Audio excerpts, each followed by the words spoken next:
پارلیمان میں طلاق ثلاثہ بل منظور نہ ہونے کے بعد اب مودی حکومت نے آرڈیننس کے ذریعے بیک وقت 3 طلاق کو قابل جرم قرار دیا ہے۔ پارلیمنٹ کے مانسون اجلاس میں حزب اختلاف کی جماعتوں کی مخالفت کے سبب یہ بل ایوان بالا یعنی راجیہ سبھا میں پاس نہیں ہو سکا تھا۔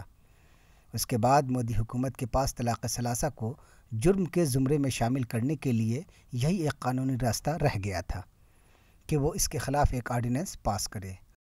سپریم کورٹ نے ٹرپل طلاق کو خود ہی انویلڈ کر دیا ہے، یعنی کہ آج کی تاریخ کے اندر اگر کوئی ٹرپل طلاق دیتا بھی ہے تو قانونی طور پر اس کی کوئی حیثیت نہیں ہے، اور اگر جب قانونی طور پر کوئی حیثیت نہیں ہے تو عورتوں کو تو آلریڈی اتنے رائٹس ملے ہوئے ہیں کہ اگر کوئی بیوی ہے اور اس کو میاں پریشان کرتا ہے تو سیدھی جا کے پولیس میں کمپلین کر دے، تو اس میں طلاق کا تو مسئلہ ہی نہیں ہے۔ وزیر اعظم نریندر مودی کی زیر قیادت کابینہ نے طلاق ثلاثہ پر جو آرڈیننس منظور کیا ہے اس کے مطابق ایک ساتھ 3 طلاق دینے پر جیل جانا ہوگا۔ مودی حکومت کے اس اقدام سے مسلم حلقوں میں بے چینی پھیل گئی ہے۔ کئی لوگوں نے اسے پارلیمنٹ کی توہین قرار دیا ہے۔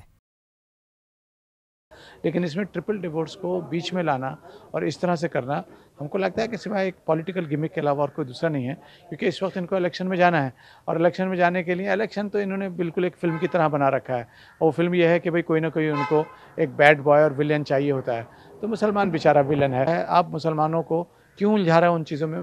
ضرورت اس بات کی ہے کہ مسلمان عورتوں کو ان کے تعلیم حقوق دلوانے کی کوشش کرو، ان کو تعلیم یافتہ کرنے کی کوشش کرو۔ عالمی مارکیٹ میں خام تیل کی قیمتوں میں کمی کے باوجود پیٹرول اور ڈیزل کی بڑھتی قیمتیں، بھارتی روپے کی قدر میں گراوٹ اور بے روزگاری میں بے تحاشا اضافہ جیسے اہم موضوعات سے توجہ ہٹانے کے لیے اس طرح کے ہتھ کنڈے اپنائے جا رہے ہیں۔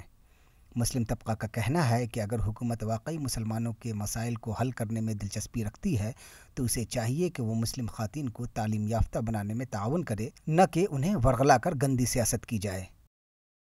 طلاق پر جو آرڈیننس جاری کیا ہے اس میں ہم 2 باتیں کہنا چاہتے ہیں۔ پہلی بات تو یہ کہ یہ پورے ہندوستان کے عوام کے ذہن کو ڈائیورٹ کرنے کی کوشش ہے، بھٹکانے کی کوشش ہے۔ جس طرح سے آج رفائل پر حکومت کی بدنامی ہو رہی ہے، مہنگائی کے خلاف سارے لوگ ہیں، پیٹرول کی قیمت ڈیزل کی قیمت جو بے تحاشا بڑھ رہی ہے، 100 روپے کے قریب ہونے جا رہا ہے۔